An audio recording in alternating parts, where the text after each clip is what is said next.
ចៅស្រីអង្គថាជីដូនមិនចេះភាសាអាល្លឺម៉ង់ហ៊ានជេរគាត់កណ្ដាលចំណោមថាគាត់ជាចាស់ល្ងងទើក្បាលទើភ្នែកសំឡេងជេរជាភាសាអាល្លឺម៉ង់នឹកស្មានមិនដល់កូនប្រសាស្រីហើយមិនស្ដីឲ្យកូនសោះបែរជាបោះសម្ដីបន្ថែមថាគាត់គ្រាន់តែជាអ្នកបម្រើមិនចេះស្អីប្រាប់កូនកុំឲ្យប្រកាន់មនុស្សចាស់អីសូម្បីតែកូនប្រុសបង្កើតក៏មិនជួយម៉ែបែរជាបកប្រែពាក្យជេររបស់កូនទៅជាពាក្យសរសើរម៉ែទៅវិញពួកវាប្រហែលជាមិនដឹងទេស្រីចាស់ដែលពួកវាជេររដៀងនេះការពិតអាទិត្យជាសាស្ត្រាចារ្យឲ្យភាសាអាល្លឺម៉ង់ដ៏ល្បីនិងជាអ្នកកាន់កាប់មូលនិធិសេឡានដ៏មានអំណាចបំផុតកាលនោះក្រោយប្តីស្លាប់ទៅគាត់ប្រគល់ការងារមូលនិធិឲ្យគេមើលហើយសុខចិត្តលាឈប់ពីការងារសាស្ត្រាចារ្យមកមើលថែគ្រួសារមួយនេះវិញប៉ុន្មានឆ្នាំនេះគាត់មិនត្រឹមតែបម្រើបាយទឹកគ្រួសារកូនប្រុសថែមទាំងលួចជួយកូនប្រុសពីក្រោយខ្នងឲ្យមូលនិធិបោះទុនវិនិយោគឲ្យដើម្បីរក្សាមុខមាត់កូនប្រុសជាទីស្រឡាញ់អ្នកកំពុងមើលវីដេអូនេះបើចុចបេះដូងឲ្យគាត់នឹងទទួលបានលៀបសំណាងធំថ្ងៃដែលចៅស្រីត្រឡប់មកពីអាល្លឺម៉ង់គាត់សប្បាយចិត្តណាស់ខំធ្វើម្ហូបដែលចៅធ្លាប់ចូលចិត្តតែគ្រាន់តែចាប់ឆ្អឹងជំនីឲ្យមួយដុំចៅស្រីបែរជាធ្វើមុខខ្ពើមរអាំដាក់វាថាធ្លាប់តែស៊ីស្តេកនៅបរទេសញ៉ាំសាឡាម្ហូបគាត់ធ្វើខ្លាញ់ច្រើនណាស់លេបមិនចូលទើសចិត្តពេកគាត់ក៏ដួសស៊ុបមាន់តែខំរងាស់មួយព្រឹកឲ្យចៅតែចៅស្រីបែរជាក្រឡាស់ដៃដាក់អូយយាយអេងស៊ីខ្លួនឯងទៅខ្ញុំមិនស៊ីទេអូយតែខ្ញុំ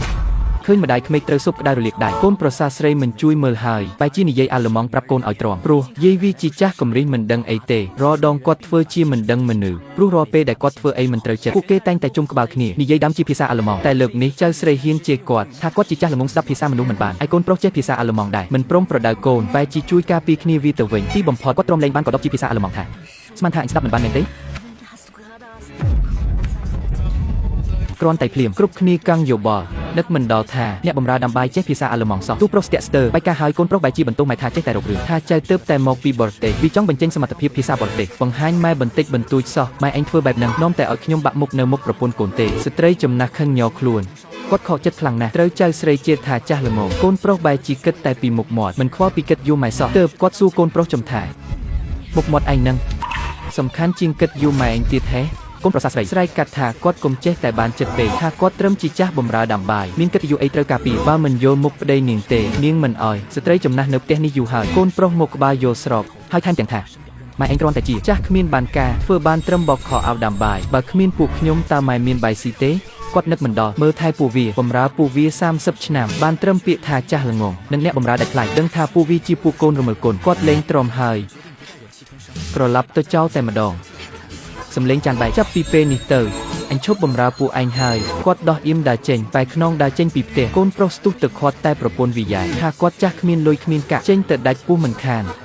មិនបាច់ខាត់ទេទុកឲ្យទៅមិនដល់3ថ្ងៃទេច្បាស់ជាមកលូនអង្វរសុំចូលផ្ទះវិញហើយមិនដឹងសោះថាម៉ែចេញពីផ្ទះកូនភ្លាមក៏ជិះតាក់ស៊ីទៅសន្តាគារលំដាប់កាយ7នៅកណ្ដាលក្រុងដកកាត់ធនាគារពណ៌ខ្មៅដែលទុកចោលជាយូរឲ្យបុគ្គលិកបើកបន្ទប់ពិសេសបុគ្គលិកឃើញព័ត៌មានកាត់ហើយភ្នែកនៅកញ្ចឹងប្រញាប់រៀបចំបន្ទប់ប្រធានាធិបតីនិងអ្នកបម្រើផ្ទាល់ខ្លួនរាប់សិបអ្នកជូនគាត់សំឡេងស្រដីមិនច្បាស់ក្រោយញ៉ាំអាហារថ្ងៃត្រង់យ៉ាងឆ្ងាញ់ពិសាគាត់ឲ្យគេតាក់ទងមេធាវីផ្ទាល់ខ្លួនគាត់ចង់ដឹងថាឥឡូវនេះគាត់នៅសល់ទ្រព្យសម្បត្តិប៉ុន្មានមេធាវីប្រាប់ថាប្តីគាត់បន្សល់ទុកនៅមូលនិធិសេឡានរាប់ពាន់លានកន្នីធនាគារសម្ងាត់នៅបរទេសនិងផ្ទះបុរាណមួយកន្លែងនៅកណ្ដាលក្រុងក្រោយដឹងពីទ្រព្យសម្បត្តិខ្លួនឯងរឿងទី1ដែលគាត់ធ្វើគឺយកផ្ទះដែលកូនប្រុសកំពុងរស់នៅសពថ្ងៃមកវិញឲ្យមេធាវីផ្ញើលិខិតទៅពួកវាឲ្យរើចេញត្រឹមថ្ងៃស្អែករឿងទី2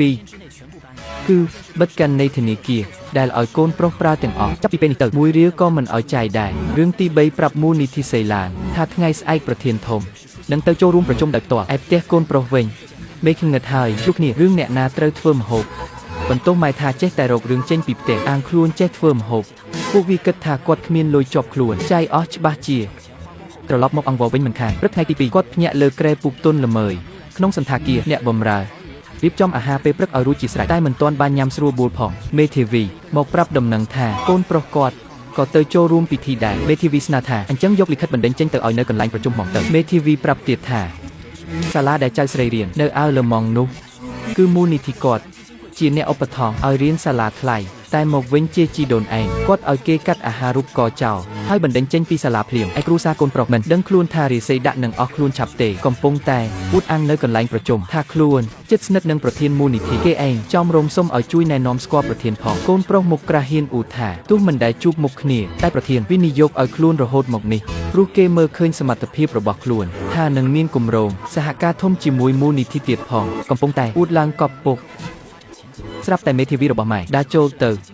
ហើយលិខិតចំមុកលិខិតទៀមទាយកផ្ទះវិញជាបន្ទាន់ឲ្យរើចេញត្រឹមថ្ងៃនេះគ្រូសាកូនប្រុសស្មានថាមិនឈួតតែមេធាវីថាបើមិនរើចេញនឹងចាប់ដាក់គុកធ្វើតាមច្បាប់បង្ខំឲ្យរើចេញកូនប្រុសខឹងមុខក្រហមមិននឹកស្មានថាម៉ែហ៊ានធ្វើបែបនេះឲ្យខ្លួនបាក់មុខកណ្ដាលចំណោមតែសំខាន់ត្រូវយកទុនវិនិយោគឲ្យបានសិនចាំទៅទូទាត់បញ្ជីជាមួយម៉ែតាមក្រោយប្រពន្ធក៏ចាក់បណ្ដោយឲ្យធ្វើបាបម៉ែដែរថាចាំមើលម៉ែឯងអស់លុយ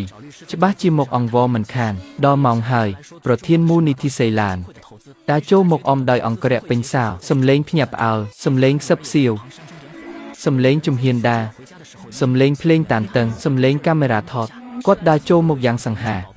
គ្រប់គ្នាសម្លឹងមើល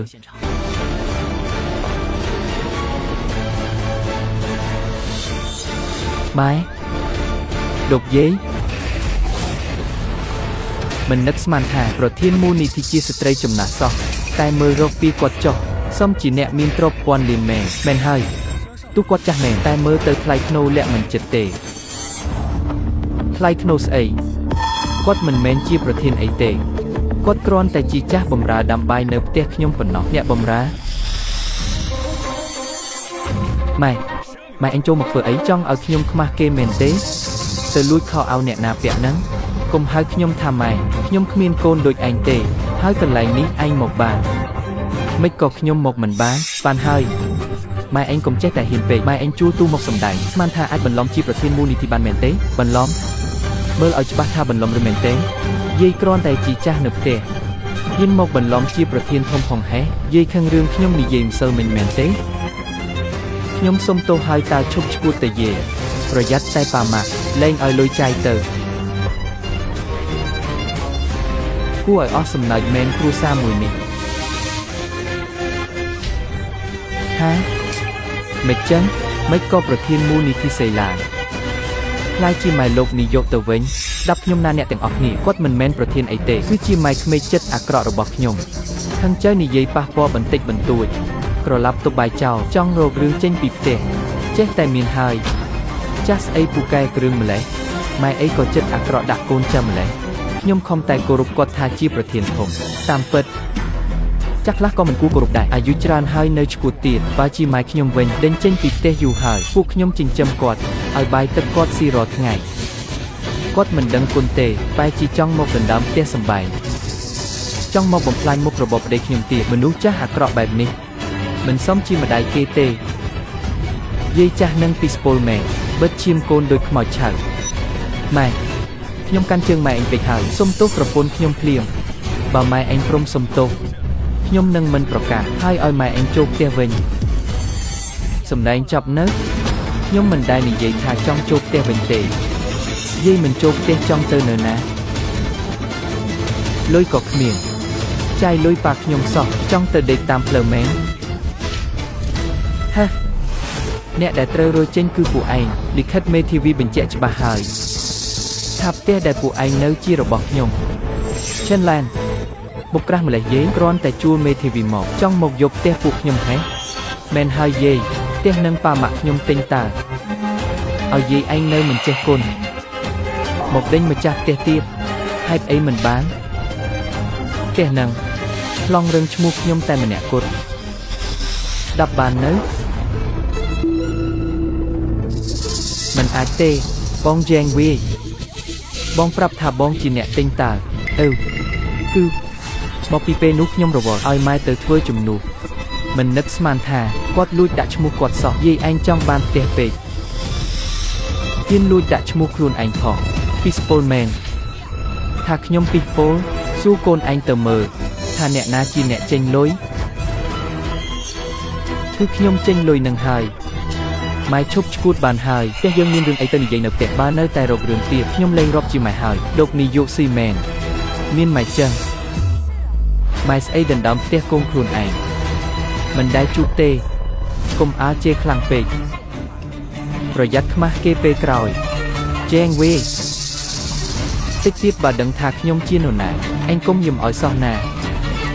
ឈិនឡានដេញពួកខ្ញុំចេញហេយកសប្តាហ៍ហើយដកមេធាវីដកពាក្យប្តឹងចេញភ្លាមបើមិនចឹងទេកុំថាខ្ញុំមិនទុកមុខខ្ញុំក៏មិនទាន់ទូទាត់បញ្ជីជាមួយពួកនាងដែរម៉ែឯងចង់ធ្វើអីសំឡេងទូរស័ព្ទលោកនាយកលេខាខលមកថាម៉េចកាលនេះធនាគារត្រូវគេបង្កប់ហ ថាម៉េចស្អីគេកាន់នៃខ្ញុំត្រូវគេបិទត្រូវហើយបំរើពួកឯង30ឆ្នាំខាត់ពេលអស់មួយជីវិត